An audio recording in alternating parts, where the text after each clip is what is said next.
Hello and welcome to the Generation Gap podcast. My name is Lunchbox. I'm Gleek. And this afternoon, we went to go see Star Wars, the script demands it. Star Wars. I've been waiting for this movie since I was 7. Yeah. Star Wars, the Meh. movie moved along at a great pace and had enough action, actually resembled Star Wars. Kinda. What do you mean, fucking kind of? Fucking give me that. Where didn't resemble Star Wars? Well. Where was it kind of Star Wars? Oh, where it was kind of Star Wars? I can tell you a lot of time where it was kind of Star Wars. Okay. Okay, let me start off. I'm not going to say the movie was bad. I'm not going to say that. The movie was adequate. It wasn't Phantom Menace, thank God. No, it wasn't the prequels at all. Exactly. I've got a lot of problems with this movie. A lot of fucking problems, dude. What do you mean problems? Of course there are parts that are kind of... All right, let's put it plain. The new characters. Okay, Finn, Rey, all that bullshit. I don't care. I have no connection to them at all. I don't want to know them. There was nothing in that. So you want just... They seemed insisted upon. They were thrust to you, and as if like, this is the new shit. Love it or leave it. This is what it's going to be. Boom. In your face. So you would have just been happy with if they just would have rolled 1977 Star Wars out there again. Ultimately, I would have enjoyed it better. Are you fucking kidding me? That's why you don't think it's a good movie? It's because you just want, I don't want new things. It's not that at all. It's not that at all. That's what it seems like. Hang on. All right, the introduction. All right. Start out with the introduction of the BB. All right. The ball. Okay. BB-8 I find annoying as hell. He's R2. No, he's the updated R2. He's way off from R2. That just no. Well, he has a whole lot more expression than what R2 does. No. Yeah. No. R2 rocks back and forth. This thing actually makes you it makes you want to kick him like a soccer ball is what you want to do. And I can imagine there were several scenes where he was flung around. Yeah. The pilot character, I wanted to go more in depth with him. Exactly. Poe, I kind of, you know what I mean? There was something about him. But I think he's going to end up being more of a second movie character. Yeah. Yeah. He's let's call him the Wedge Antilles of this movie. You know, the pilot character. Yeah. Yeah. Rey, she's got room for development. Let's put it that way. I liked the way that she started out. As the total unassuming Luke Skywalker character. At the very beginning, just a scavenger. You see her that she's barely living on rations every day. Yeah. You can already tell that she already has her good morals or good alignment, at least within the first 10 minutes of seeing that character. Yeah, but they didn't really give you, I don't know how to put it. How much of Luke did you really get to see grow within the first movie? Not a lot compared to what he started out as. But there was something. There is, yourself. There's something magical about the first movie. It's just magical, dude. The first movie is magical. This movie did not, to me, have that same magic. Dude, I was like, well, God, I was thrown into it, and I felt like a kid again when I was watching it. Well, there was parts of it that were, it was. I really liked the new characters. Finn, I think, had great comedic moments. That's a major problem of mine. Right there. Finn? Oh, God, yes. Dude, I was listening to the people in the crowd laugh. Okay? And I felt like facepalming. Because there was some of the stuff he does that, I'm sorry, dude. It's as if he, fucking attended the fucking Chris Tucker fucking school of bad acting. Yeah. Dude, some of the comedic moments were not fucking comedic. They were embarrassing to fucking watch. I don't see it. I fucking saw it. I saw it and I felt it, and it just like I noticed too. You're like during one scene when he was kind of talking shit to his commander after they had captured him, and he was like, "Was that needed?" Yeah, I was like, "Yeah, if you had the opportunity to talk shit to an asshole boss, I understand that." But look at the way they filmed it. It's that like I said, almost that the way that he did those scenes did not fit the tone of that movie. He's supposed to be a stormtrooper. Okay, yes, he's not a clone trooper, nothing like that. He was stolen from his family. Which all stormtroopers are. Yeah, and forced to be a trooper. Okay, I understand that. He'd been in this regimented fucking lifestyle his whole life. Well, this was the first time he'd ever seen battle. Yeah. Was when they landed on that planet for the first time.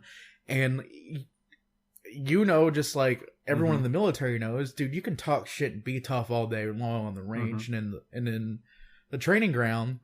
But as soon as you have your buddy wiping his own blood on your helmet, shit might change. Especially when you're on a planet and having to kill innocent people. Yeah. Even though you grew up the entire time with the Empire looming overhead. Yeah. The whole concept of him is great. I love the concept of a trooper that defected. Yeah. Plenty of like clone trooper regiments that defected too. Yeah.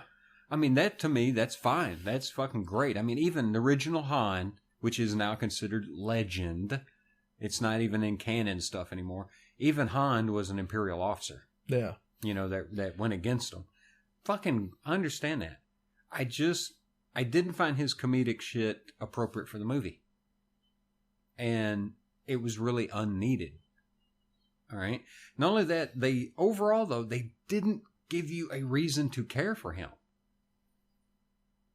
I'm for real. Can you think of one moment in the movie that specifically said this character is worth your attention? When he was breaking out Poe, and he pretty much just said it was just the right thing to do. Yeah. But he goes between it's the right thing to do and ultimately comes down as a character who says, you know what? It's my ass on the line and I'm going to do and say whatever it takes to save my ass. You know who also had a similar development to that in the original trilogy? Yeah, I know what you're about to say, yes. Yeah, didn't Han Solo go from, I'm helping him rescue a princess because it's the right thing to do, to on Hoth, I got paid, I'm getting out of here. Yeah. He did. So what you're saying, but that was the reason why you don't like a character, it's the same reason why you're... He got the hell away from Hoth because of Leia. Him and Leia had trouble getting along with each other. But he still, didn't stay for the battle at all. Yeah. If it was more than just... If it was any less than just, I got my caps, I'm going to go ahead and go. Yeah. Yeah. I didn't feel that. I did not feel that with Finn at all. It just seemed really rushed. Like, here's the character, love him. And he just kind of thrust at you. So, he had a whole lot more screen time in the beginning. He actually had more screen time in the beginning of that movie being not the Jedi than what Han did in the beginning of the first movie. Because, of course, you see Luke first. You see, you get introduced to Darth Vader. You get introduced to C-3PO or 2D2. You get introduced to Obi-Wan. You get introduced to all these characters, all these different things before Han Solo. Then, in this one, you get introduced to him first, really. Well, actually, BB-88 and Poe, along with Kylo Ren.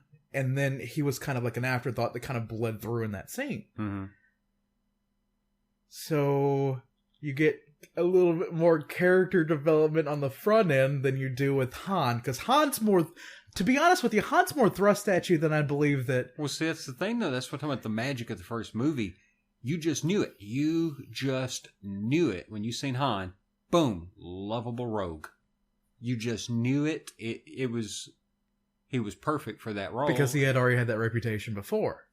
And the entire... From American Graffiti? Well, not only that, but the entire establishing shot before he even meets Luke shoots Greedo under the table. Yeah. And you're like, oh, he's a good guy Yeah. But he's not really someone that you want to be involved with. Yeah. Okay? With Poe, his story is a little bit more complex in the beginning. Mm-hmm.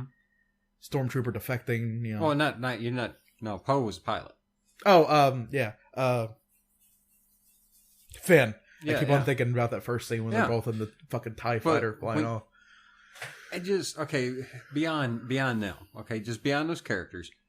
And, all right, I'm just going to say it, spoilers, because I have to, you know what I mean? I've already given spoilers already, so. Yeah, okay.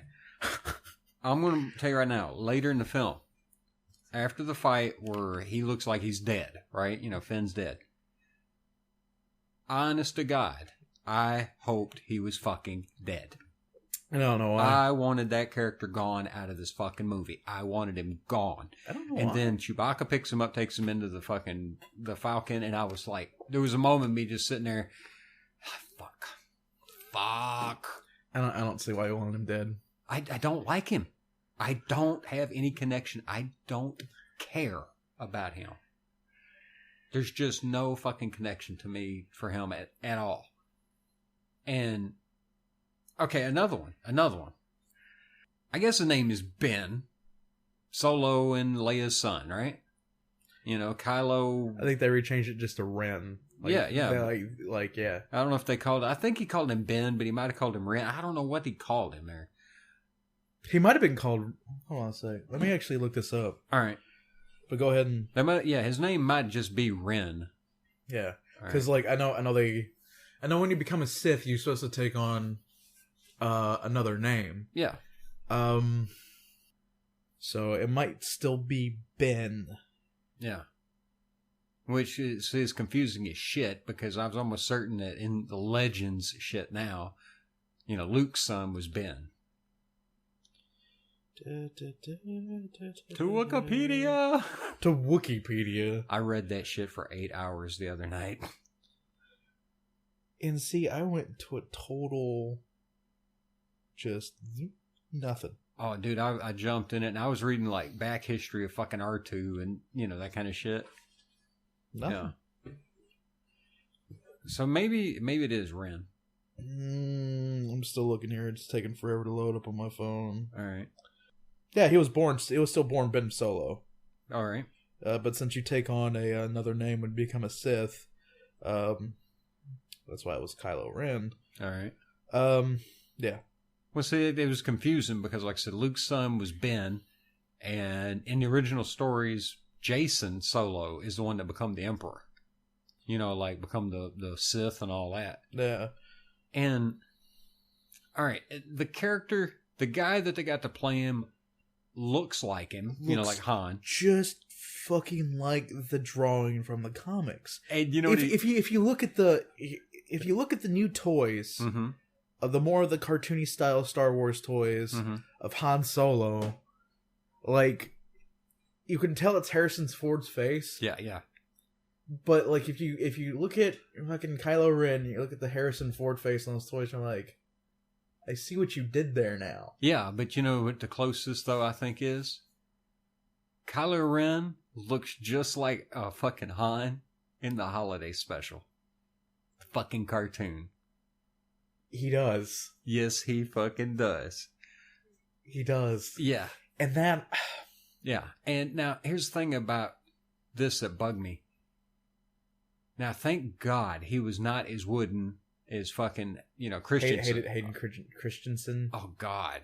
You know? That's what his name is. But there was in another one, at least he wasn't a whiny bitch. He wasn't whiny. He was still a kid. Yeah. He's emo. He's a fucking emo. I think that's what I like the most about him is, he's a very powerful Sith Lord. Mm-hmm. But yet he still has to deal with this internal struggle. Yeah. Constantly. Yeah. I can imagine, Darth Vader at a lesser extent. Yeah. The way they play him off is almost the way that fucking Anakin should have been in the other movies. I can tolerate him.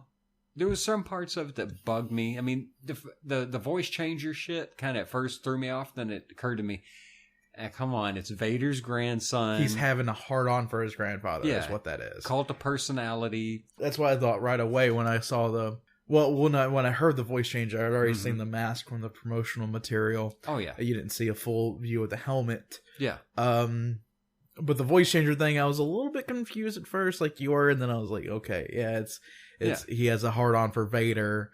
Yeah. And I mean, okay, that's cool. I understand the real curveball for me was finding out that he was Han Solo's son. Really? That was. I just had a sneaking suspicion based on the legend shit that I'd read before. Well, I wasn't entirely sure. I didn't know if they were going to go that way. Like I said, I totally went dark on it. I haven't been to 4chan since it fucking released, but dude, I've been avoiding YouTube shit for like a week now. Yeah, like I've been barely like I didn't even want to watch anything before we recorded this. But yeah, I was a little bit confused about the voice changer at first. The being Han Solo's son threw me for a loop. Seeing Han get a bigger ship and fuck over more people. Yeah. Yeah. Yay. Yeah. There was a part, though, with that whole scene that bugged me, in which we mentioned it. I said something to you, we're watching it. And he supposedly got these creatures called Rathtars. Yeah, Rathtars. The first thing I thought that he said was, I've got 3 Raptards. Oh, dude, I about lost it. But they seem to be thrown in as a touchback to that cut scene from fucking Empire where the Wampas supposedly got loose in the base. And it was just that whole part of it. The appearances of the 2 fucking bad guy groups, like maybe the people he's working with, Han was, they were only thrown in just so we could have a gratuitous CGI monster eating people. Yeah, but it was also a reestablishment of Han's character too. Yeah. And him getting caught. Yeah. Like he does every fucking time he's on screen. But he said to Chewbacca, I always talk our way out of it. And Chewbacca kind of roars. Like, are you fucking kidding me? You don't talk us out of shit. And he's like, I do. But that scene, though, those creatures were thrown in just for CGI gratuitous violence. They were, dude. That was, Yeah, but also it helped the pacing of the movie. Would you have rather had gratuitous CGI violence or Galactic Senate talk? I'd have liked maybe some backstory of where the fuck Han's been, what the fuck's been going on. They're not all gonna explain that in the first time out, and then you would end up getting this kind of thing. How about something? Just give me a tidbit, just a little nugget. Honestly, does it really matter where he's been? To me, yeah. He already said that he had the Millennium Falcon stolen. Yeah. And he was fucking people over. Yeah. I mean, you can pretty much connect the dots in your head, and then, they'll release books, but they don't really need to do that shit for a fucking movie. Yeah, I want it. Or you want it. What I want Disney pour $2 billion. I don't give a damn what they paid for it. To make a movie about probably 5 years of Han Solo's life. Here's the thing. This is what I want. It really comes down to it. In the past, I didn't want the whole prequels. I didn't want 2 fucking Ewok movies back when I was a kid. Okay? Okay. What I wanted in this movie, what I've always wanted, I want the original characters. That's all I fucking want. Give me the original fucking characters. That's all I fucking want. So you just want the original movie over and over again? No. That's what it makes it sound like. I want those characters. I want to know, where the fuck is Lando? I want some goddamn Lando in this movie, man. Oh, yeah, I was hoping to see some Lando, but, if he comes around in a later installment, so be it. I'm hoping. He was a fucking smooth motherfucker. But yet again, if you don't ever see Lando again, that would make sense, too. In a way, yeah. In a way. But hold on a second. In a way, it would make sense for Lando not to show up. Okay, he destroyed Death Star 2. The Empire and the new guy, the first the Empire. I don't remember what they call themselves now. The New Order. New Order. Yeah. First Order. Which was the First Order was supposed to be, it was like a splinter intelligence group from one of the what was called in the legend shit like the Imperial Remnant. Yeah. Yeah. Okay. So you have Lando being chased by a bunch of fucking stormtroopers and people that have the ability now to build Death Stars inside of planets. Yay! Sign me the fuck up. Sign me up. I want to see that movie. I want to see Lando. Give me some fucking Lando. I hope that Lando is on the backside of a desert planet not being killed, like running some little cantina. Well, he was in the legend shit. Yeah. He ended up like owning resorts and shit like that. I hope Lando Calrissian gets to live a long and fruitful life. Yeah. I don't give a shit if they show me him again in a movie or not, if he's out doing that. That's what I wanted, though. I don't want to be... Dude, I've wanted for years. What is the main line of Star Wars? What is the exact main line of Star Wars? What are you getting at, exactly? Okay. The main line... The battle of good versus evil, man. Okay. And the battle of good versus evil is always the Jedi against the Sith. Yeah. Okay. That is, for lack of a better term, the Super Bowl of the Star Wars universe, right? Okay, yeah. That is what everybody wants to see. Even if it's like once a year, there are people that don't go out and watch all the little Imperial battles and skirmishes and shit like that, and returns to Endor, alright? There are people that will just watch the Super Bowl. I know. Okay. I know. But this wasn't a Super Bowl. Hold on. My ass. The movie was adequate at best. Why? Why was it just adequate? Okay. We suddenly are thrown in with this idea of a fucking third super weapon. All right? A Death Star so fucking huge that has to be built into a planet. Okay. All right. That in itself is pretty goddamn badass. It's a Death Star that had its own fucking atmosphere. They could live on the surface. Yep. Okay. Awesomeness. This is a weapon which... Are we going to get into technicalities about the movie? About little things? Oh, well, kind of the way they executed it. I just kind of want, like... The whole destruction of that fucking thing happened really goddamn quick. What was it for the Death Star and the second Death Star? Wasn't it like two shots that bent down a shaft? This one, they blew up shit on the inside of it. Mm-hmm. I'd like to actually look at the timing. And they continue to blow up shit on the outside I want to look at the timing. I get a chance in the future. I want to look at the timing of when they start with their plans, how fast the battle scenes, you know what I'm talking about? And compare it to the old ones. It just seemed really fucking fast. These are things called pacing, right? I don't know, man. And another one. This is just, okay, it is a technicality, but it's something to wonder about. Why did they fire the laser the first time? Okay. They saw as the robot getting away as a attempt by the Republic to back the rebellion, which the Republic's always done. Yeah. So the Empire sent the Republic a direct message by blowing shit up. Yeah, but it just... I mean, why did the Empire blow up Alderaan? It didn't... Leia was the only one on the ship that mattered too. Yeah, that was a direct message. You know, I will agree with that. But it just... It was not...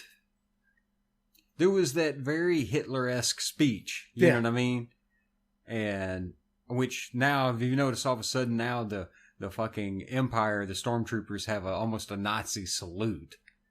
Yeah. You know, as they give them that, you know, and I was like, really? Really? Oh, God, don't use that fucking word. I hate it so much.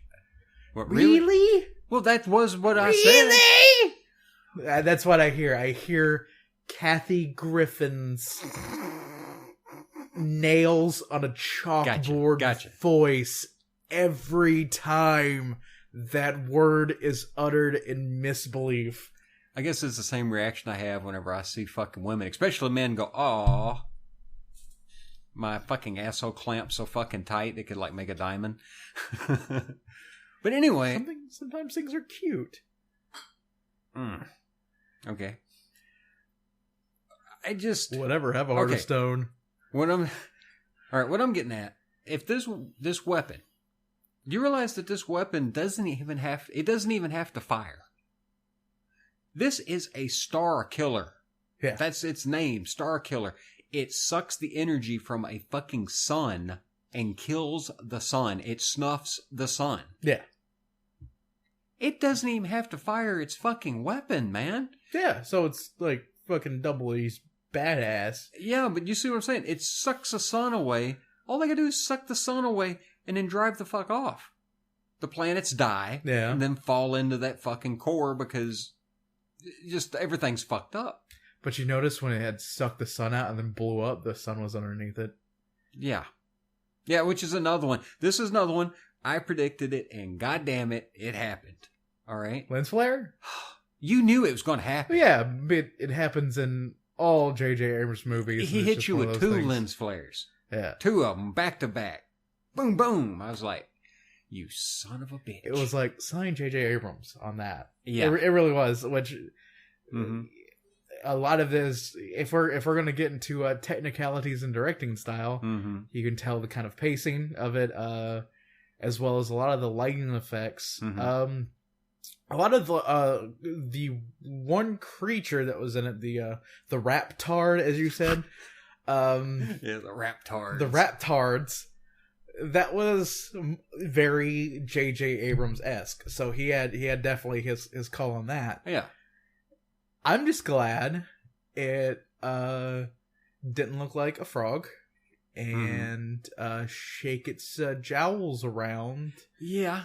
Yeah, it wasn't a boss nass at all. No. Another one. This is another issue I had. Did you not notice some of the blur in some of those scenes? When they go into the pirate haven, okay?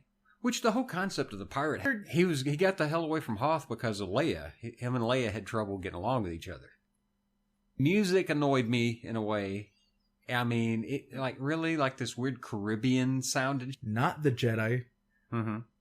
Than what Han did in the beginning of the play in fucking Mos Eisley. Yeah. That's a more Caribbean sounding song. Yeah. Anyway, here I'm just I'm just going through and there's this in the original movie and there's this. At least it wasn't special edition Return of the Jedi with size noodles. At least it actually had a scene where it had music that wasn't just John Williams' score. I ain't gonna bitch about John Williams' score. No. I'm talking about the prequels when there was pretty much no cantina scene. Yeah. And what we got that was supposed to be a cantina scene was when they met Anakin. Well, when they go into that pirate haven, and which is exactly the kind of place I expect fucking Han to be hanging out in. Yeah. Yeah. Han to be friendly with these people. I don't know, maybe it was the projector there in that theater. I don't know if they intended for that in that scene or what. But to me, whenever they come in and they panned across the whole crowd to give you that cantina feeling, where they show all the aliens and how weird this place is, it was blurry as hell. It really blurred. I mean, I was looking like, God, I want to see everything. Give me the details. And it just seemed like they blurred it to kind of whitewash it, like, let's get past this or something.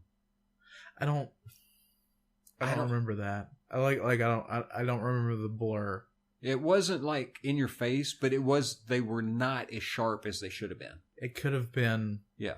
Probably just the projection. It could have been. Okay, now let's get back to why this movie is only adequate. Okay, yes. Because I'm chomping at the bit here. I found no reason so far. I know you're being all fanboy about this shit, dude. I went into this absolutely no expectations, and then it was just everything I could ask for. That's what I'm saying. It was adequate to me. I'm not going to overall, if you like Star Wars, go fucking watch it. 4 words. Mm-hmm. Luke Skywalker is missing. The first 4 words. Yeah, that was a what the fuck moment for me when it's in the crawl. Luke's not going to be in this fucking movie? It wasn't a what the fuck moment. It was a For me, it wasn't a what the fuck moment. It was a all right, so they're gonna go on a journey to find Luke. That's awesome. Okay. Yeah. Which that's pretty much what the entire movie was. And so it gave you what it was in the first 4 words. It's going to be a journey to find Luke. Mm-hmm. And you're going to like, okay, cool. And you're going to establish all these characters. And you're going to have Well, see, look at the first planets. Movie. The first movie, the whole point of the movie was destroy the Death Star. Mm-hmm. Okay? This is find Luke. But we're going to destroy this really big fucking, like, honking huge Death Star. And we're going to do it kind of almost as an afterthought. It's just... Psst. Yeah. Then there was well, I wouldn't say it was an afterthought, but the weapon was kind of introduced late. Into the game. Yeah. Which, if you're gonna like introduce the Star Killer that late into the game, and have, I don't know, an overarching story of a really character. Yeah, but they didn't really give you big of a scope is the next 2 movies gonna encompass. I can tell you this, they better be fucking huge. It better be. Well, it actually they better wow me with the next one. Completely fucking wow me. See how you weren't wowed by this one. I'm not. I was more annoyed. I don't know how you could have been annoyed at any of that. I don't know. There was parts of it, like I said, I love. The whole Han Solo charging the goddamn shield and landing on a planet at goddamn near light speed. Yeah. Fucking awesome. That's pure Han Solo, pure Chewie. I'm fucking with you. You know? I dug it. But other shit that just bugged the living shit out of me. Like, alright, do you remember whenever the trailers come out? Yeah, they didn't say shit. Do you remember how fucking goddamn awesome it was when you suddenly saw the Falcon and she did that big loop over and shit?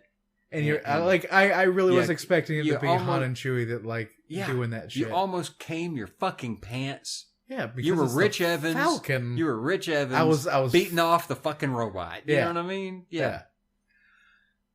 No. We get this heifer, she jumps in, and she first says, oh, that thing's a piece of junk. It hasn't run in years. Well, they get on board, and the whole ship's lit up. That don't make no sense. And then she just gets in it, cranks it up, and takes off with it, and then proceeds to beat the living shit out of it. Yeah, because she doesn't know how to pilot it. I know, but... And just go bombing into shit. It's the Falcon. I know, and it can take it.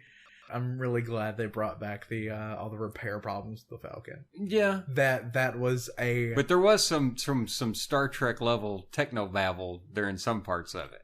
With the compressor. Yeah. That was some pretty fun. I still like the pretty funny shit, and it wasn't overblown Star Trek horse shit where it's like talking about getting dilithium crystals and different energy sources, which getting dilithium crystals is one of the main 3 topics for the original Star Trek series. Yeah. But it wasn't as much technobabble as what Star Trek has, but yet it was just enough to keep, the kind of mechanics talk in between Han and Rey. Yeah. Funny and interesting at the same time, which you can see like there's probably Air Force captains on B-52s talking to each other just like what they did, like one taking back over the plane and the other one. Yeah.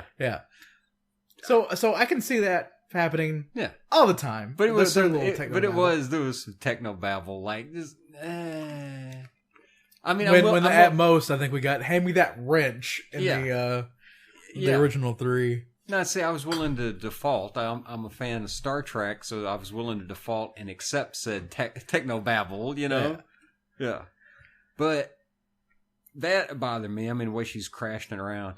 And, dude, my nephew, all right, it kills him. That shit that Ray flew on, that fucking speeder bike thing she had, he has called it the USB stick ever since he first saw it in the fucking trailer. It does look like a USB stick. It was a USB stick with the front end of a tractor. It does look like one of the old International tractors too. Yeah.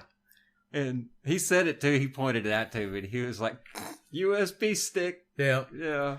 Which, everything, at least everything had still that USB stick looking thing. Yeah. It still felt like Star Wars. It did. Because it really looked like a land speeder flipped on its side. Yeah. Yeah. It does. It wasn't like I saw that thing, and with the preview shit when she first hopped on it, and this entire movie too. I was wondering, where are the junk cars from the prequels? Yeah.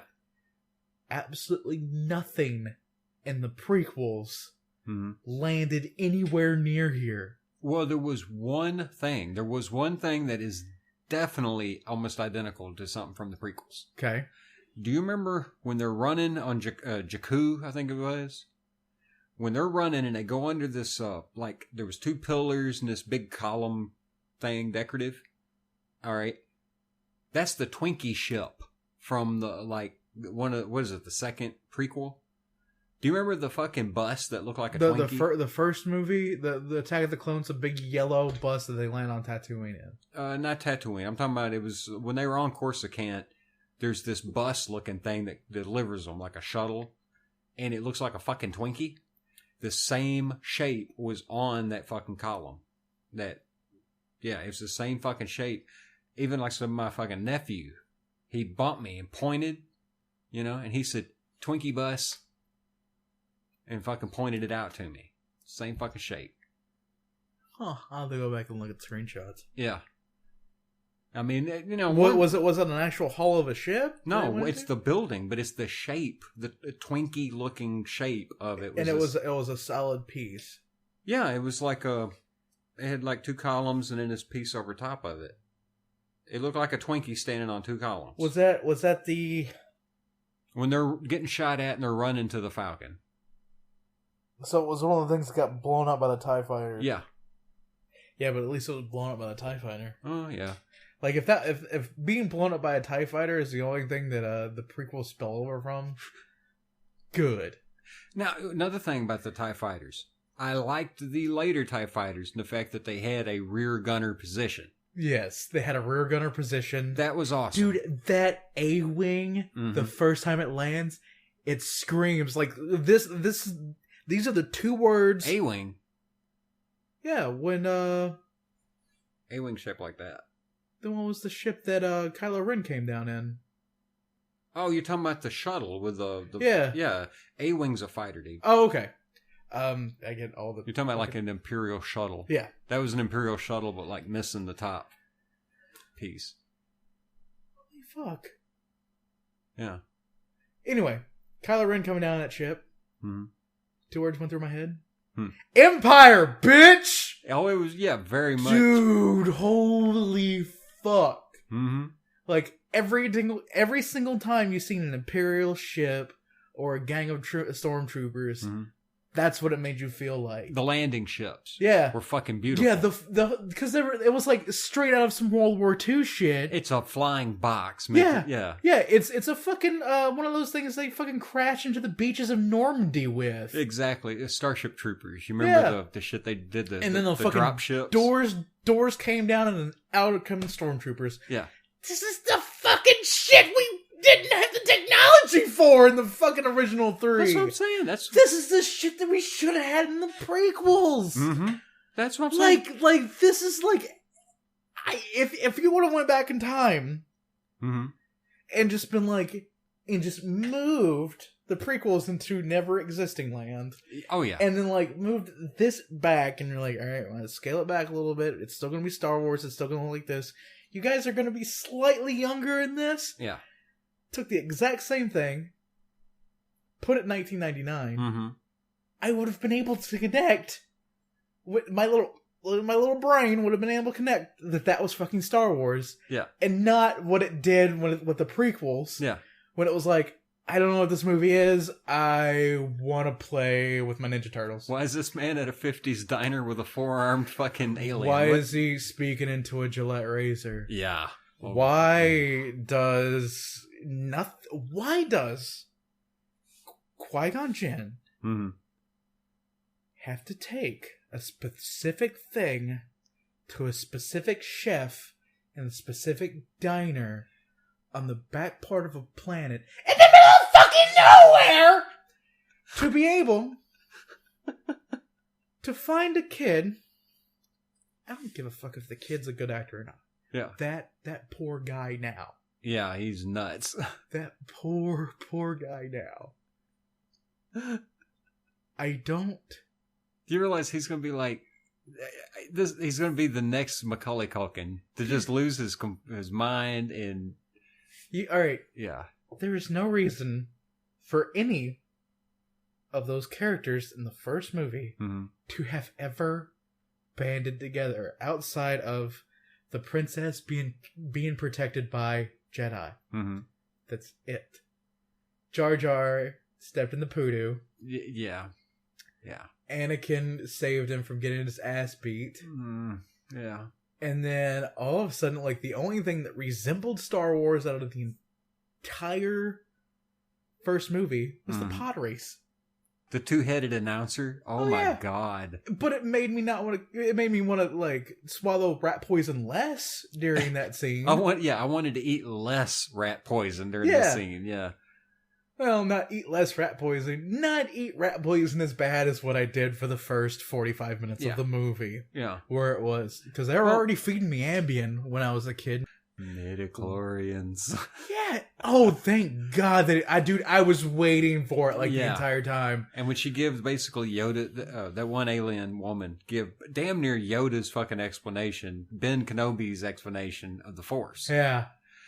Golf clap. You know, thank you for a little fan service there. I love the way they thought out that character too. Like, just her design. Yeah. For the dude, like, I really wish that I had her fucking glasses where you can like fucking adjust them like on the fly. That was fucking great. That was another one of those little interesting tidbits that made it feel like a fucking Star Wars movie. Now, here's my question though. Rey's reaction when she goes down, like, for whatever reason, drawn to the saber. She goes to it, like being called to it. And she has that big fucking reaction, you know, from it.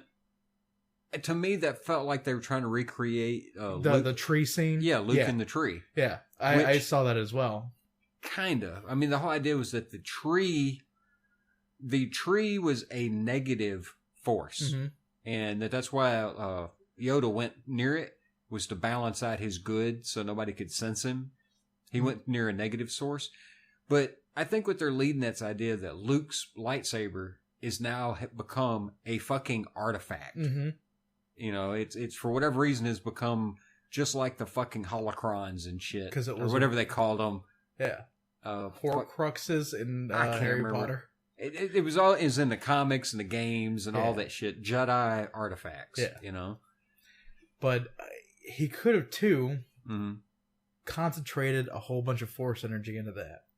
Oh yeah, they witnessed a major fucking point in the Force. Yeah, and witnessed a lot of major points in the Force.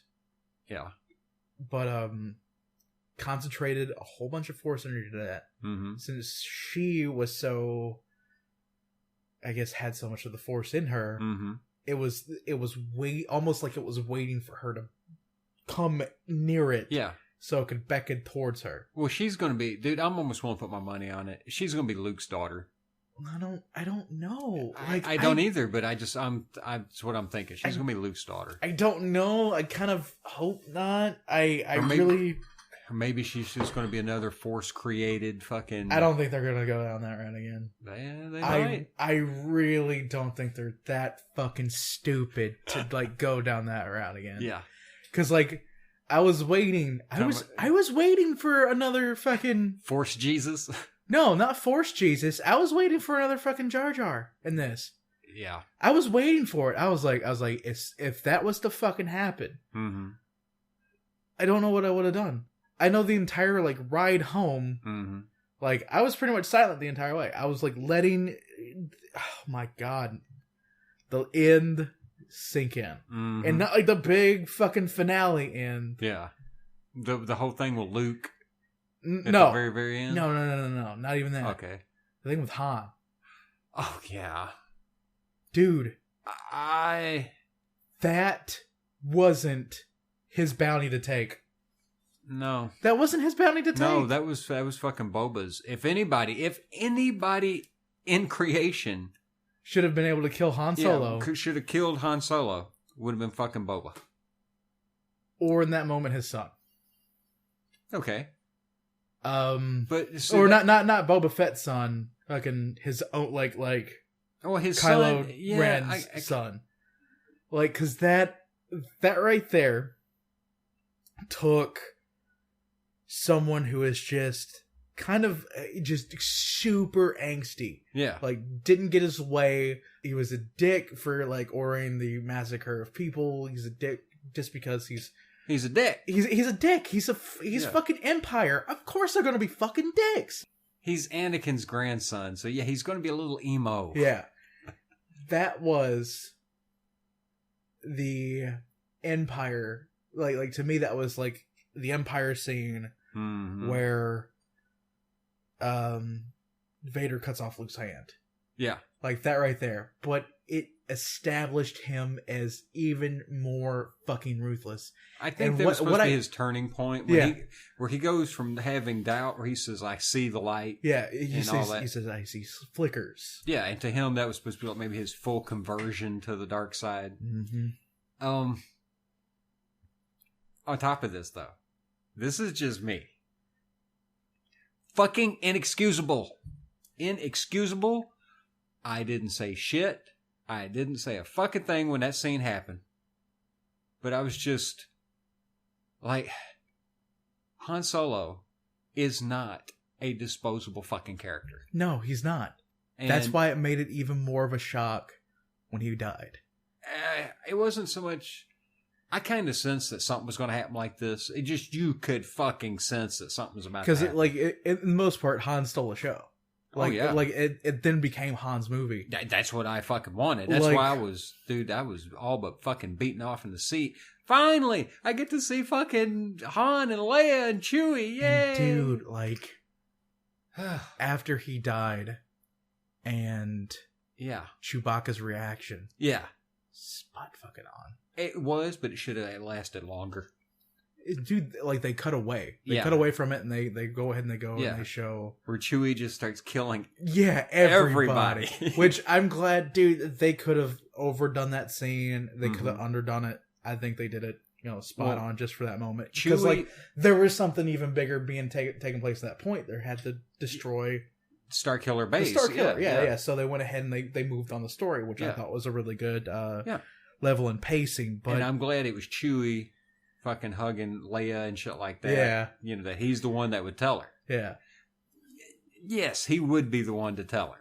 You know? she sensed it. Like Leia sensed that Han was dead. Yeah, the whole disturbance in the Force. Yeah. Yeah. Which, dude, Carrie Fisher being back in that. Yeah. Great. I don't care how old she is, how chubby she is. Fuck it. It's Princess Leia. I'd still tap that. Dude, and Mark Hamill.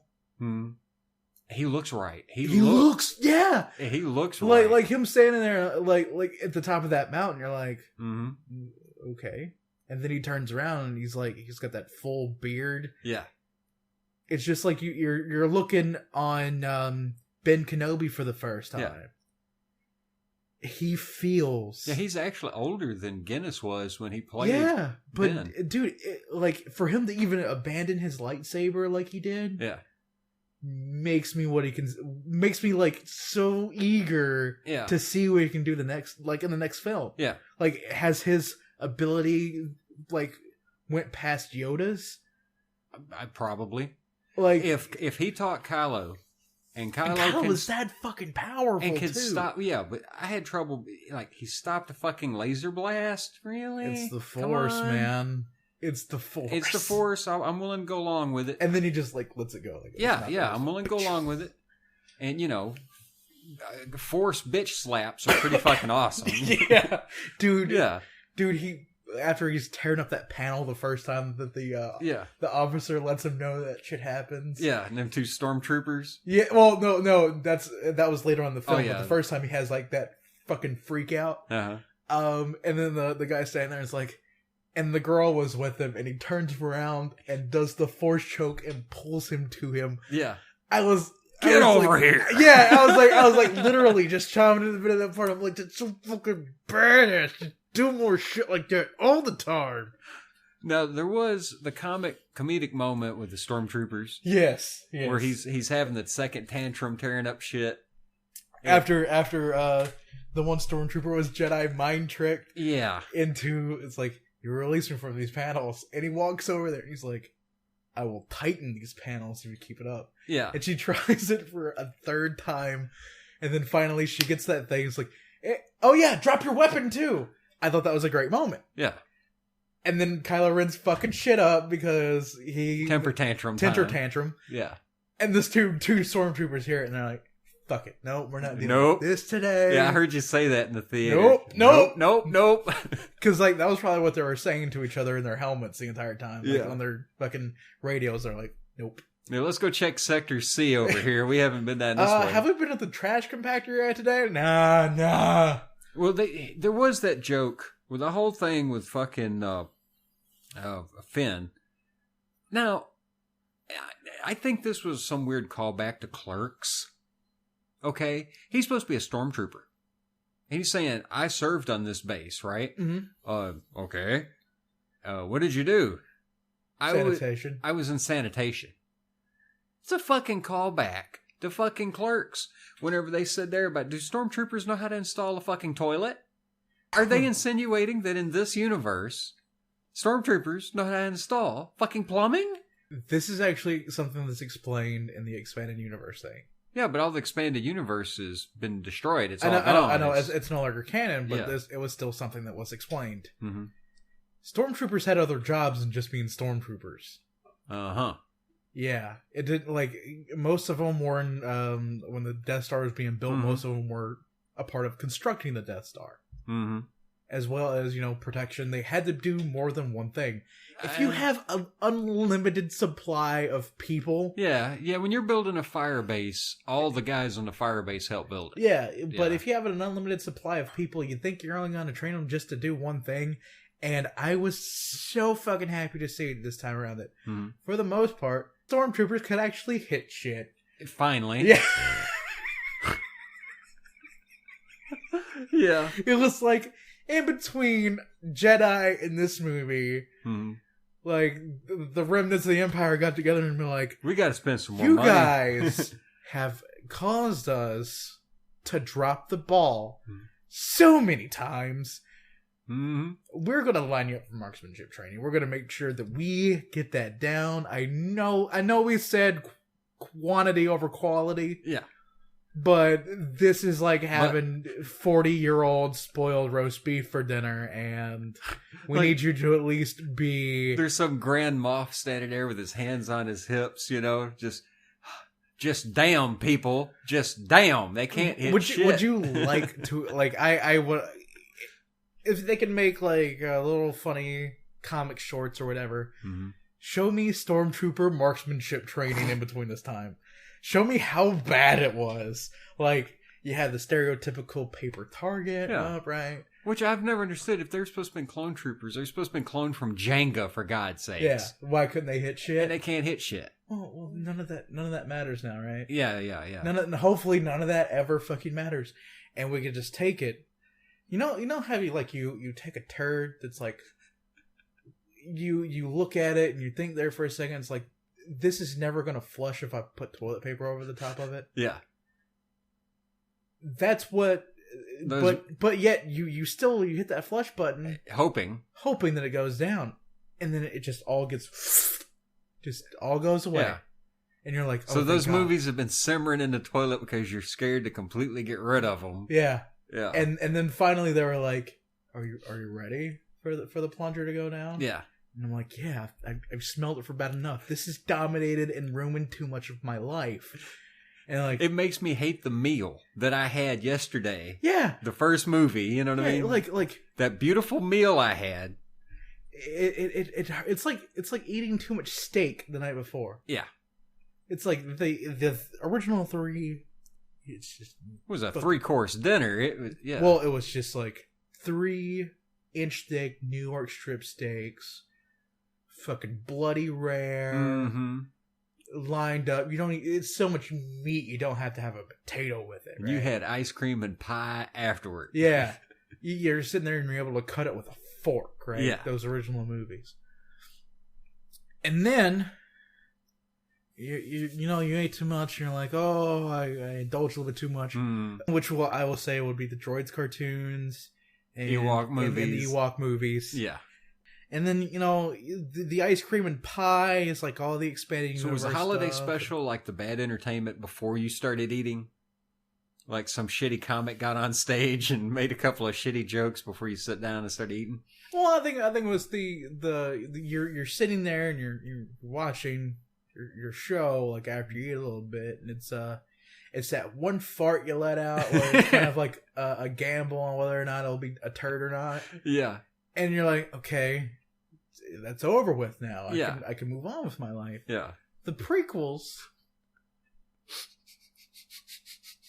was like, all right, today I got to deal with this. And bloating. You wake up bloated and miserable. And then you learn that from, what was it, like 2004? To 2015, near the end of it. And you're staring at this bloody diarrhea laying behind you. Well, for the first, from 99 to 2004, you're constipated. Yeah.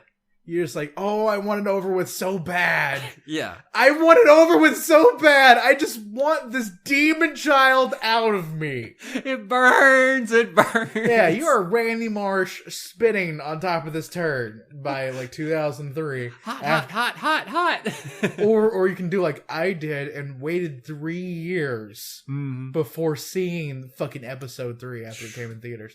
I did not watch that fucking movie for 3 years. I went and watched 6 Star Wars movies in a row and got burnt on all 6.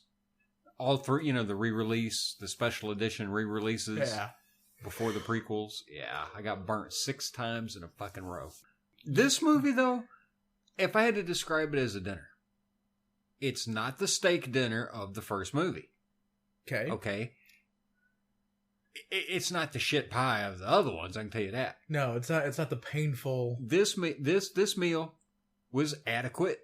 It was a good burger meal made with quality meat. A steak burger, let's say, but it was a burger. It was not a steak. To me, it was like, to put it into food terms, it's not going to be a steak. But it damn show is, to me, gonna be roast beef, mashed potatoes, and gravy. Yeah. Side of some peas. Yeah. Right? Got a roll. A little too much salt on it. Yeah. No, I think it had just right amount. I loved it, man. There was parts of the movie I fucking enjoyed the fuck out of, but ultimately still, I don't care about those 2 main characters. Poe, however, I'm willing to accept. Now, I found the other members of his fucking flight during the attack on Starkiller Base. I like the chubby guy because I was like, I'm chubby too. Well, yeah, but I'd seen him in something else. You heard what I said? It's Porkins. Like, is it for a Porkins' grandson? But it just I had seen him in something else, and he's a pretty good actor, but yeah, I can't remember what it was. Well, their acting was kind of subpar, dude. Yeah. I don't know. That scene, because they didn't carry the excitement. No, it was okay. I will agree with you there. That one part was mechanical. Yeah, I'm just hoping they're going to do better. I mean, the next movie. What I hope comes from the next movie. I want to see Rey's training. I want to see fucking Luke doing some badass Yoda shit. Okay. So what you're telling me? You want Empire? Yes, I want fucking Empire. Yeah, you know what? Give me the quality of Empire. This was almost, if you didn't have the old characters in it, Mm-hmm. To me, it almost seemed like it was a retelling of the same story. Kinda, in a way, yeah. And that's what it felt like. And you know what? What you just proved was Star Wars fans want the same thing over and over again. No. No. That's what it does. I mean, I'm willing to admit it. Would it be the same thing over again if we just randomly got dropped, like I said, a Lando movie? Suave ass motherfucking Colt 45 Lando Calrissian. No, but they have to actually, sell tickets to more than just. What do you think Rogue One? What do you think Rogue One's going to be? Rogue One, I bet you this newer movie coming out is going to be just some schlock ass action movie. Rogue One. Yeah, it's going to be like the next movie. I don't know if it's supposed to be this, you know what I mean, sequel to this one, but they're talking about this movie that's going to have to do like. I think it's dude. If they get into fucking, X-wing squadrons, yeah. Then what they're doing is they're putting together. Holy fucking shit! Hmm. They could be going like the Marvel movies. They're going to. Oh yeah, they're putting a train on this because they're already talking about a Yoda movie. They want a fucking Boba movie. I don't want a Boba movie. It would be so fucking difficult to do. I love Boba Fett so much. Yeah. You want to see him in small doses so he's still mysterious. Exactly. Yeah. Oh yeah, I can see what they're going to do with this. Maybe a space opera directed by Gareth Edwards. Okay, it's going to be in between Revenge of the Sith and A New Hope. Huh. And it's going to center around the stealing of the plans of the Death Star. So, there you go. So it's going to be a combination of instead Air of Force space fighting movie with a heist. Yeah. Set in the Star Wars universe. Which, you know what? Lando's 11. You know what? You know what? If they threw away all the books, if Disney pretty much said readings for faggots and just threw all the books into the fire, yeah, and they're like, we're gonna show you flashing images on a screen with words and bring back Walt Disney from the dead, and unthaw him and put him in a giant mechanical spider body, and they keep fucking pouring Star Wars extended universe shit down my gullet, fucking eat it up. I don't fucking care. You can make a new one every year. You can. Oh, we're gonna see a new one every fucking year, dude. But you know what? Guess what? It's not gonna be all mainline Star Wars movies. Mm-hmm. And I can tell you right now that Rogue One and a Boba Fett movie and all of those, they're not gonna be as big as a draw. No, as the Super Bowl. I bet it confuses a lot of people.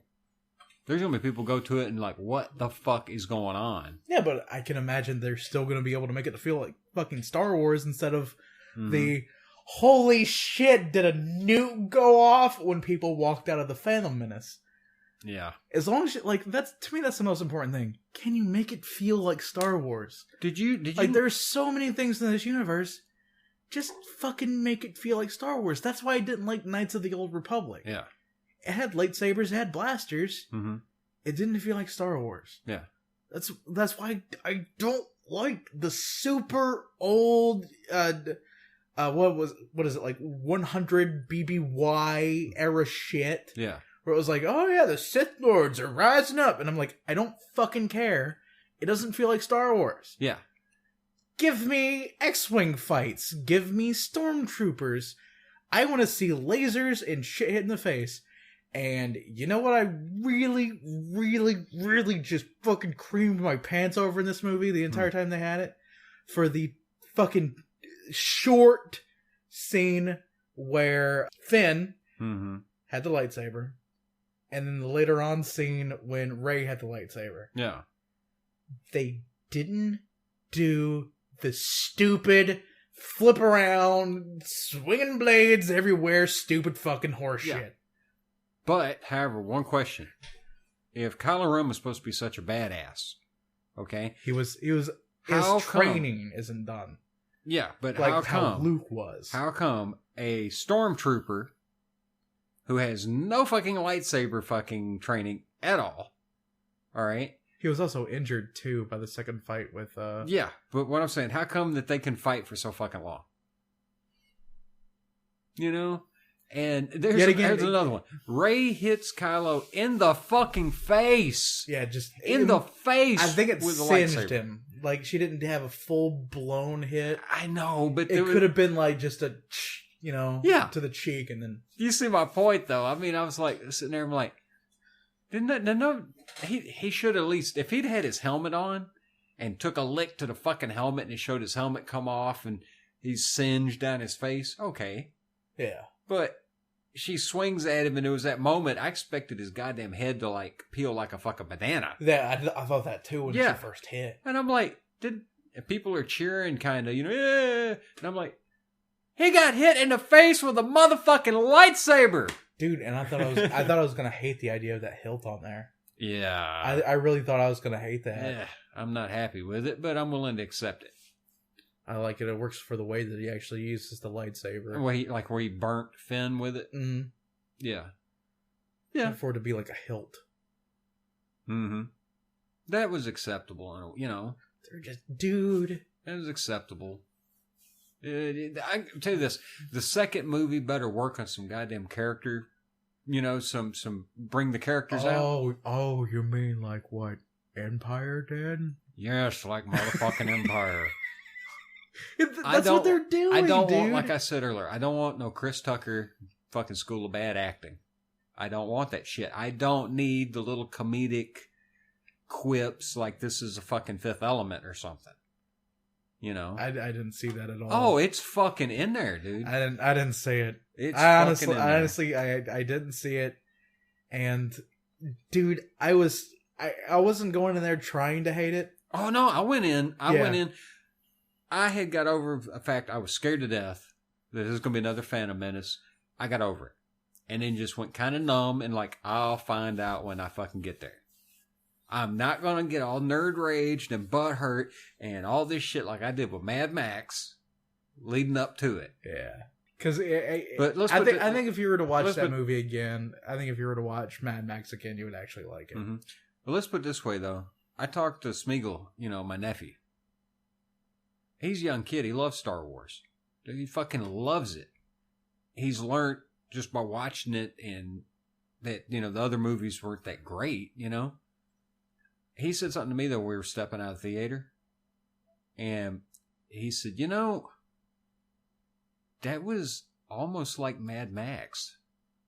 And the way he said it was just like that, almost like a disappointed feeling. In his head, and that he had built it up to this big, grand scale. Yeah, it's supposed to be the end-all, be-all kind of thing. He wanted a steak dinner. And he got an adequate steak burger. Dude, I loved it the entire way through. Of course, it's never gonna be within like my top 20 favorite films are on down the list. Yeah, it's just the reason why I like certain films and they're so high up on like my personal like list is not only for the content of them, directing style, whole bunch of other, you know, nerdy cinematography kind of bullshit storytelling. Yeah. But also cultural impact. Mm-hmm. Empire may not have had as much cultural impact as A New Hope. Well, it impacted me like a truck. Dude, fucking Empire saw the greatest storytelling. Mm-hmm. And that's what we have to come. We have this new movies trilogy's Empire coming up next. Yeah. And I'm even more excited after seeing this freshman attempt. Well, because there's so much, like if you just go back and watch the original first one without the context of knowing you're going to have a fucking sequel, it seems like that is a definitive end. Mm-hmm.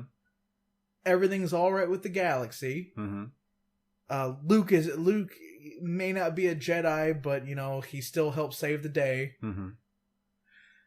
He used the Force. Mm-hmm. And then Empire was kind of like, oh, we finally got our ability to get cleared. Well, what are we going to do this time around? And I think instead of making 3 separate dinners, like what the first Star Wars trilogy did, I think they're building up to an overall grander meal. I hope. I think I do believe, like, because I loved it, dude. I was I went in there. I was like, I'm not. I was excited for it.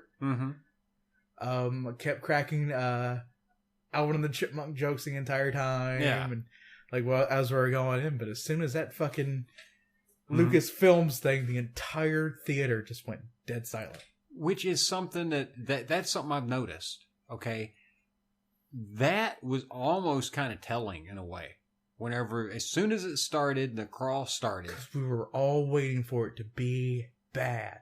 Yeah. Like that's what I'm saying. Other movies, even when I went to see Phantom Menace, whenever the first crawl started, it was something like people waited. Dude, I think people cheered at first at Phantom Menace when the crawl started. I think, dude. But by the end of it, people were murmuring and damn near running out of the theater, I think that if those prequels would have never came out, and they had waited all of that time for this one to come, I think people would be fucking... I think everybody would have been chomping at the bit and be like, fucking give me more. Yeah. Like even your... I think even your perception of it, because I can understand why you want it to be more. I can understand why people that do have like even a slight kind of middle ground, the negative connotation to it, because we as Star Wars fans, we have been shit on. We were burned so bad. We were burned worse than Anakin Skywalker at the end of Episode 3. Technically, overall, in between the first 3 movies, which are beautiful, I got burned 8 times. Yeah! 8 fucking times. I got burnt by 2 Ewok movies. I got burnt by 3 fucking special releases, and then the prequels. That's like someone has a Cuban cigar, right? And they're smoking on it, and you get to smoke on a Cuban cigar first too. And then Lucas is like, "Hey, let me relight that for you," and burns you with it, and then puts it back in your mouth. And like, you remember that first time you tasted it, right? And you're like, "Yeah." So it's like fucking 8 big ass Cuban cigar burns. And I keep making these analogies because I hate those fucking movies so goddamn much. I know, goddamn, I know. When our friendship first started, and when we first started talking about Star Wars, I know there were a couple of times, like after I left your house, Mom was like, "Were you yelling?" Oh God.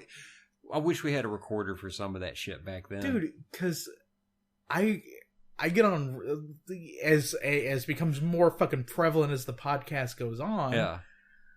I yell, rant. Yeah. Like, I don't just normal, everyday rant. I get fucking angry! And just... because there's things that are so... I'm so passionate about, like every fucking nerd is, that sometimes you have to get it out. Yeah. And those prequels are that thing. And I know one of these days, I'm going to watch them again. It's like... I got burned by the eye of the stove. And it's this time, it's like, I might as well just put my hand back on it, get over it like a bitch. Yeah. And just... it can't be that bad. It can only get better. It can only be better. No, we both know what's going to happen when we watch the fucking Phantom Menace again. Yeah. Dude, for me, I've probably said it before, Star Wars Episode 2 Attack of the Clones is the worst out of the trilogy. Yeah. That's what made me hate movies. That was the first time when I looked over at my dad and said, in the theater, mind you, that movie sucked. Yeah. Yeah. I completely blocked the Phantom Menace out of my head because I didn't even fucking associate that with Star Wars. Because it didn't feel like fucking Star Wars! Nothing in it was fucking Star Wars! Nothing! They had lightsabers and blasters, that was Star Wars. The droids were stupid. The fucking Galactic Trade Federation was stupid. The design of the ships were like some fucking horse shit that they got from like 50s sci-fi catalogs. What kind of fucking moron thought this was a good fucking design choice? Yeah. Instead of the universe that you've already made the fuck up! And then the final scene of Attack of the Clones, where it is that clear robot hand, like that creepy, clear wires running through the silica, which makes no goddamn sense. Robot hand, grabbing Padme's, and they're just married, and she knows that she can't marry to it. That's like a priest. Yeah. That is legitimately like a priest marrying someone. The way they cardboard block the fucking Jedi into this thing. Let's not forget the beautiful scene. Beautiful scene. Oh, the lovey-doveyness, right? Of rolling around in a field for 30 minutes? Yeah, when they're supposed to be hiding out. So let's go get in the middle of an empty-ass field. And he's going to jump on top of the big tick cows. You remember the big swollen cow tick-looking things? Yeah. And he's going to fucking stand on them and... Oh, my God. It was painful. If I was a bounty hunter... Another one. Gondola boat, because love. Don't forget that. Yeah. If I was say Boba Fett built a time machine. Let's say Boba Fett steals Doc Brown's DeLorean. And I don't even think we should release this in the podcast because I think you're onto something. You can do with what you will, all right? Oh, damn it. With this next section, cut it out of the podcast, make it a separate YouTube video. I don't fucking care. Just know that this point forward is all going to be about this idea. Boba's time machine. Boba steals Doc Brown's time machine. Okay. Let's go ahead and just... He installs it in Fett's vet. Yeah, he takes the flux capacitor, puts it in the slave one. Yeah. Let's just say he gets that guy with the robot headband thing to fucking do it. Lando's head of security. Yeah. So he gets that guy to do it. He was like a Borg. Yeah. But he still gets that guy to do it because he's half robot and he can just fucking do it. So... Because robot magic. Boba Fett was there on the battle in Attack of the Clones when his father died. Mm-hmm. He was like, well, I'm going to nip this in the bud. Yeah. So he teleports his way back in time, goes to Tatooine, blows up the Twinkie ship with everybody the fuck on it. He steals, it blows up, right? And it just like magically forces the midichlorian radar thing out of it. And he grabs it and he was like, I know Vader's from this planet, or he says something like it. And it goes and it finds Kid Vader and he shoots him in the face. Right? Then he goes to Kid Mace Windu and kicks him in the balls. Then he goes up to Greedo and he strokes his cheek. All lovingly, and it's almost like I've missed you, my good friend, kind of thing. Even though Greedo and Boba were never friends, right? Yeah, Anakin and Greedo were friends. Yeah, yeah. But he strokes his cheek and he looks deep into his eyes, knowing that Greedo dies, and he whispers. He brings Greedo in close and he whispers, "Han shot first." Oh my God. And just lets him go. Yeah. End of the movie, roll credits, pay me. I would like to be paid in at least $100 million, Disney. I mean, I know you got it. You can just pay me $100 million for that fucking idea. I know it's brilliant. No, you can buy Universal out. He travels back in time. He intercepts Mace Windu, right? In space. He slips up, and do you remember those snake-like things that they put into Padme's fucking apartment? Yeah. All right. He comes up. He drills a hole in the side of Mace's ship, and he pours like 1,000 of them in him. And as he's flying away, Mace Windu says, "I'm tired of these motherfucking snakes on this motherfucking ship."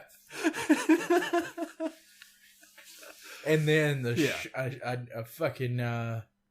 God, what was the name of the thing that was in the meteor?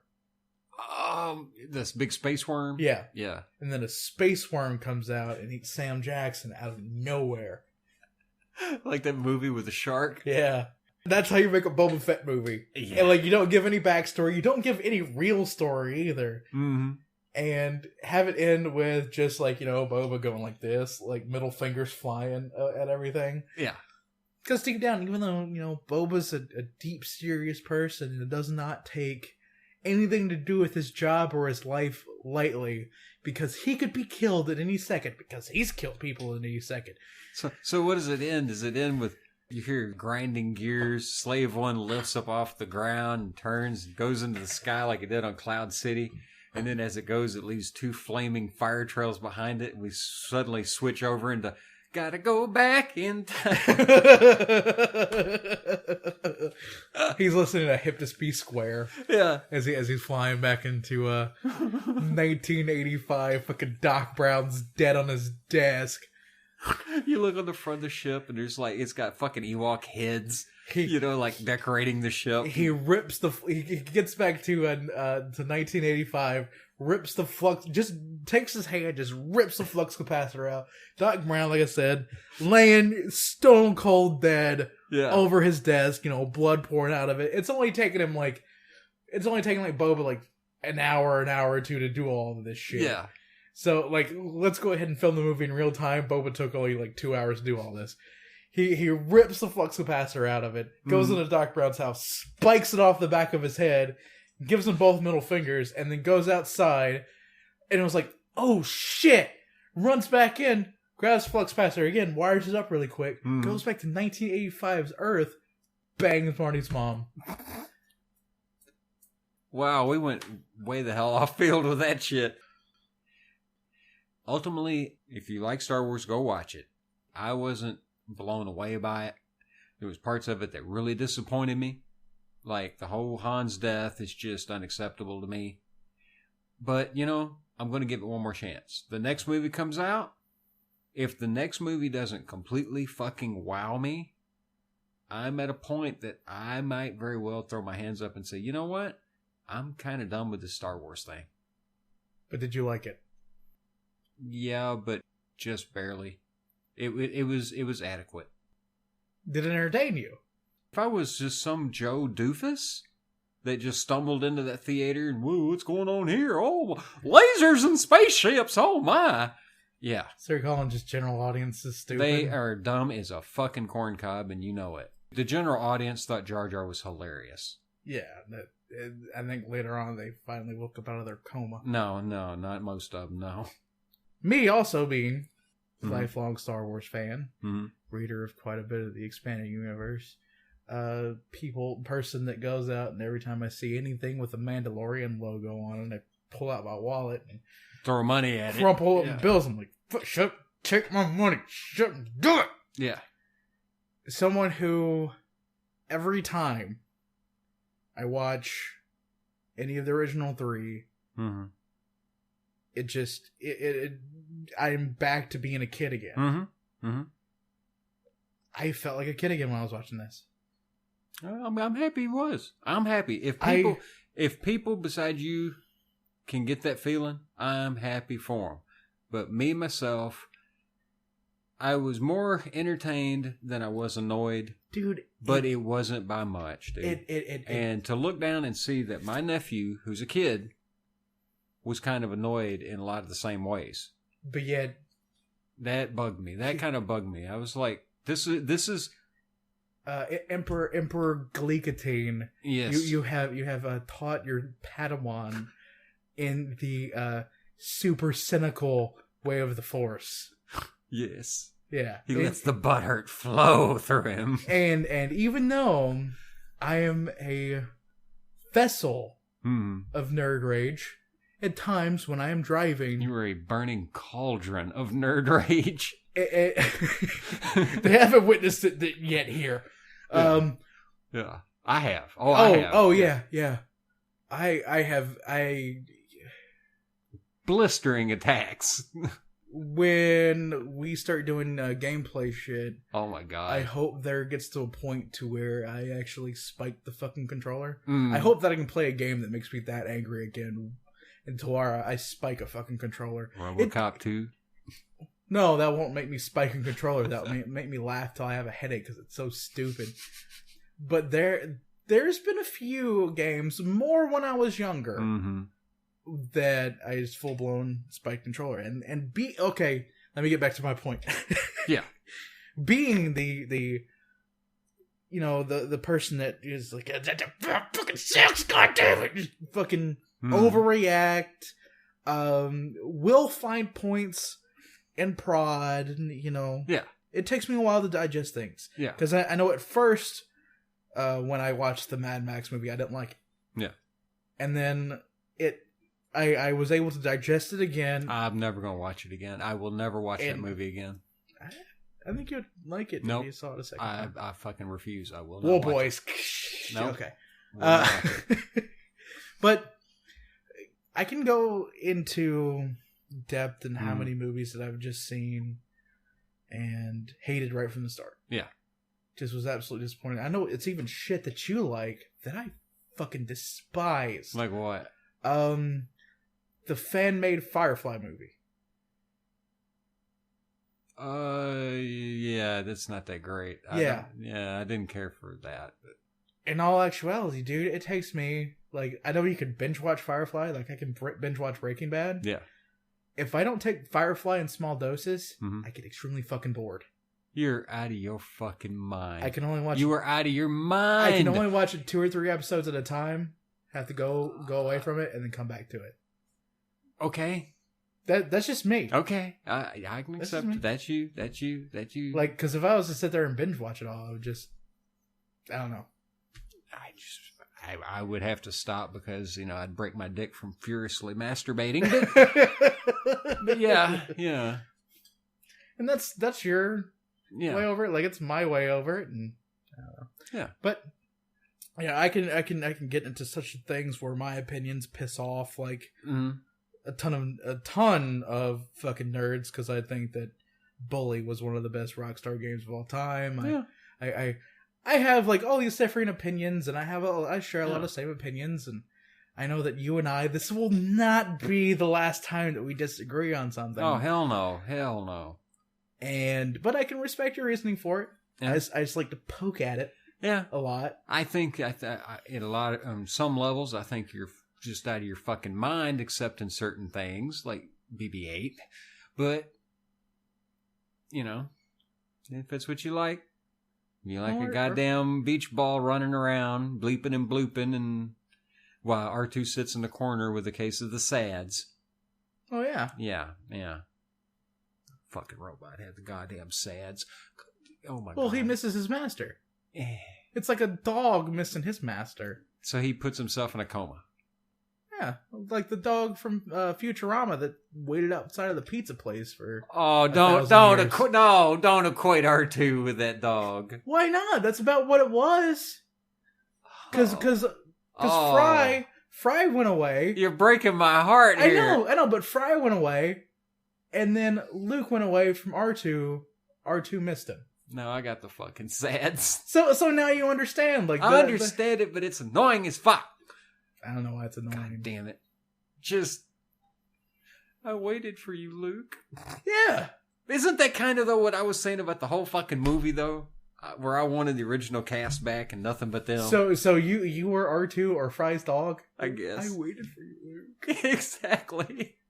And that's kind of the way I felt at the end.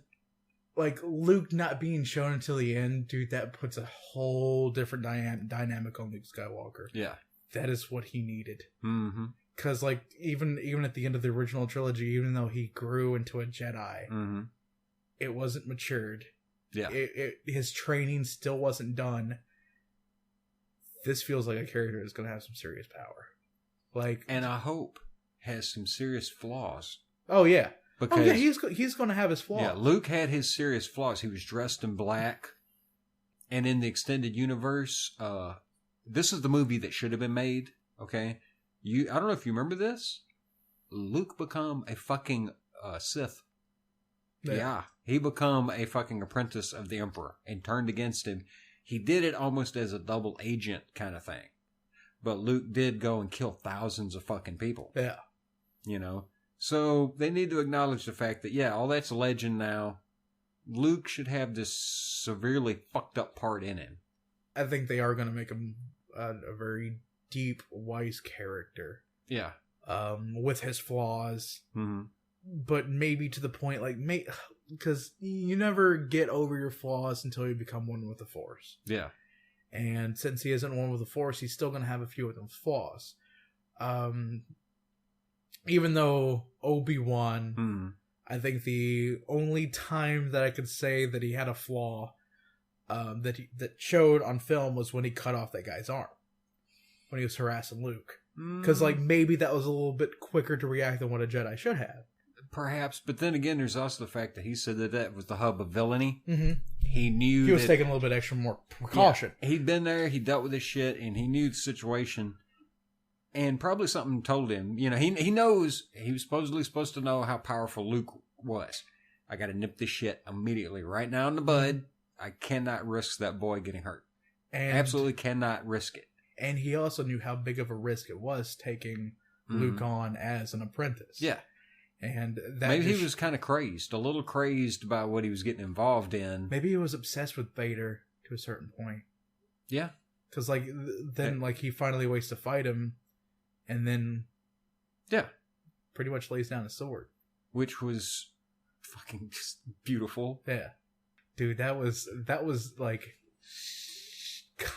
concentrated nerd moment right there. Yeah, I know it. Because like now we're trying to like understand the rationale of Obi-Wan Kenobi, which I think I can proudly say that doesn't fucking happen on any other podcast. Well, think of something though. Now, think about it in relation to this movie. Do you think 30 years from now that there's going to be two kids sitting around, two young people, two old people, whoever the fuck, and they're going to be sitting around and they're going to say, do you remember whenever fucking Ren did this or Rey or whatever? No kid in the future is going to be talking about these characters the same way that we just did Obi-Wan. It's not going to happen. Absolutely will not. I don't know. I don't see it. I don't see it. I think as time goes on, what we're going to experience, ultimately, I think we're going to see a tremendous fucking watering down of the entire series. It's going to get to the point where it's going to be almost like Marvel, where every time you turn around, every 6 months, there's something, to the point that people burn the fuck out on it completely. I haven't burned out on Marvel yet. Yeah. But yet again, they're still able to throw really good gems like Guardians of the Galaxy, and I heard Ant-Man was just great. Which I hate to say this because Ant-Man's kind of boring in the comics. Yeah. Yeah, he is. And I wasn't, like, before Guardians of the Galaxy came out, before I saw it, I went ahead and I read the first, I think, 5 issues of the Guardians of the Galaxy. I was fucking bored. I'm gonna go ahead and admit it. Just give me more Star Wars. Give me Star Wars that looks like Star Wars. Give me Star Wars that feels like Star Wars. Please. Don't fuck it up. That's what I'm hoping. I mean, that's just even if the series becomes like if the expanded shit becomes about characters that nobody cares about. I mean, I'm probably like one of the 500 people in this sector of the United States that knows who IG-88 is. Yeah. When you get down to that point, I mean, I'm the guy that would sit and read fucking Wikipedia, like I said, for 8 hours. I want to know, what is the backstory of the black guy carrying the ice cream maker when they're abandoning fucking Bespin City? One of my I want to know that story. One of my coworkers, who's more of a fantasy nerd than he is a science fiction nerd or a Star Wars nerd, he said, you would go and watch a Star Wars movie, and if it was about 2 stormtroopers talking in a Death Star bathroom stall, taking dumps next to each other, and I was like, is it directed by Kevin Smith? Because I'm on board if it is. Like, I don't care who directed it, I would still fucking watch it. Could you imagine how awesome that would be? Fart jokes constantly, dude. What if Disney comes to Kevin Smith and goes, "We want you to make clerks for the Death Star." Mm-hmm. And you'd be like, "What?" It's the guys that work down. They work down in the fucking equipment office. Equipment office, yeah. Yeah. So you can throw in a little bit of like Radar O'Reilly in there, you know, the clerk that handles all the fucking military shit. Yeah. Yeah. And little Dante and Randall. And people would watch it. Yeah. I know I would watch it. I know. Yeah. I know. I'd watch it just to see how hard the train would wreck, you know, but yeah. I have high hopes for Kevin Smith in movies. Yeah. Well, still, you know. He makes me want to like him so much. I want to see Moose Jaws. Any final thoughts, words? Just not much more I can say, really. I mean, for real, there ain't. Go. If you like Star Wars, go see it. Don't. In my opinion, I think if you don't like Star Wars, you can go see it. I think if you just want to be entertained at a pretty good movie, yeah. As long as you're not expecting a lot, don't expect the steak dinner of the first movie. Just don't expect that, and you'll be happy. But overall, I think in a few years we're going to look back at this film, and there's going to be a lot of fucking looking at it and going, "Why the fuck aren't we noticing some of this shit?" You know, like disappointment in certain scenes, and I don't think it's going to hold up. I do not think it'll hold up in the future. I think it will longer and better than what you're actually thinking it will, because I was thoroughly entertained by it. Mm-hmm. I was thoroughly entertained by it. If you do know Star Wars, if you don't know Star Wars, and really it feels like you don't. It makes a little bit more sense for knowing who these characters are to seeing the original trilogy.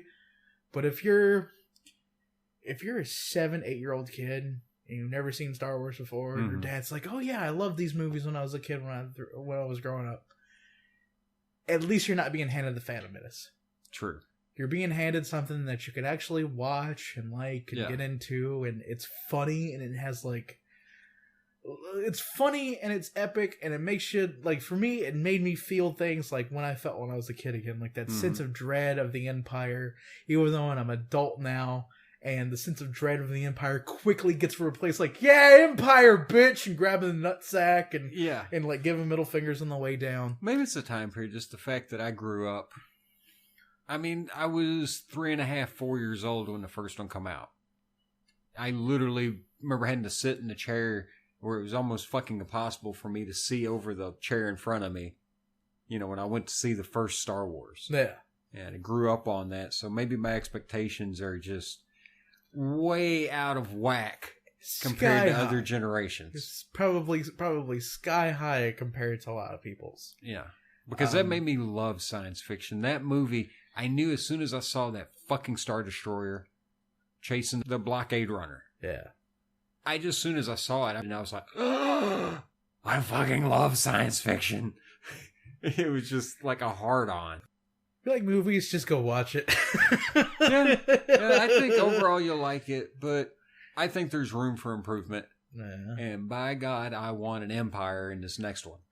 Otherwise, I'm serious as a heart attack. If I don't fucking get an Empire with this next movie, I'm fucking done. Well, I think we have quite a long way to wait for the second of the series. Yeah, we're going to have to put up a Rogue One coming out, and then... I'm not going to say put up with. Yeah. Well, because that to me already gives it like a negative connotation. It's like they're telling an interesting story about it. I don't know what Disney's ideas coming from to make something about something that not a lot of mainstream audience people know or care about. Maybe we'll at least get to figure out what the fuck Bothans look like. Was it the first or second one where they said, you know, hundreds of Bothans died for this information? Yeah. Maybe. Know what a scruffy nerf herder is. I know what our nerf herder is. Dude, that was another line I was waiting for. Yeah. Like as soon as like after the whole hug between Han and Leia, I was waiting for her to slap the shit out of him, roughly nerf hurt her. Which one thing we got to throw in? There was a scene that I thought was fucking beautiful. It fit the characters. It was fucking fantastic. Perfect. It was C-3PO cock blocking Han Solo. That was fucking beautiful. Beautiful. Classic. Yes. Classic. Classic 3PO.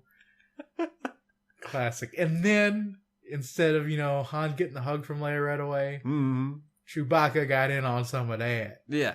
Chewbacca got right up in on it. He's a big old teddy bear. Dude, I already love Chewbacca as a character. Mm-hmm. Another one, Chewbacca injured. Yeah. He almost killed me 6 times. He's a fucking Wookiee. And then the woman, though, it was kind of fucked up, though, the woman, like, baby talking him.